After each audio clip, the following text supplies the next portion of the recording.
Hola, em dic Patrícia, soc estudiant de màster, ara marxaré a Harvard a fer un màster en polítiques públiques i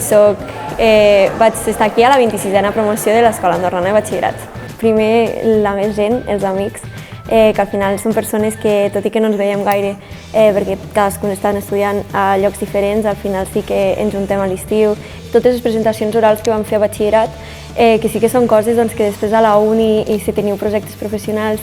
i tot sí que s'han anat recuperant molt i crec que és una de les grans virtuts de batxillerat. En general, els records de tutoria i classes així que sí que fèiem amb grup reduït i el nostre grup on ens podíem treure la mascareta, per exemple, com a educació física, doncs sí que són vivències que guardo amb molt carinyo i molt divertit, no? Són classes que són molt amenes. Doncs a nosaltres ens havien de fer encara les PCRs a classe i hi havia sempre una infermera al centre i anàvem passant per fer-nos la PCR i sí que després cridaven a la persona que tenia Covid, ens havíem de confinar tots, que en el moment era una mica enrenou, però al final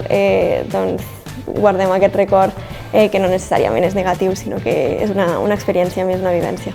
Que guardi contacte amb la gent de batxillerat, que al final potser no ho pensa de seguida quan marxa a la universitat, però després té 23 anys i pensa doncs potser m'agradaria treballar amb algú que conec de batxillerat, que havia fet administració d'empreses o que havia fet medicina, no? I li diria que guardi aquests contactes, que guardi aquests records i que gaudeixi moltíssim, que és un període supermaco i és molt curt i al final són els últims anys abans de ser major d'edat i això és molt guai també. M'agradaria fer alguna classe de les obligatòries, sorprenentment, perquè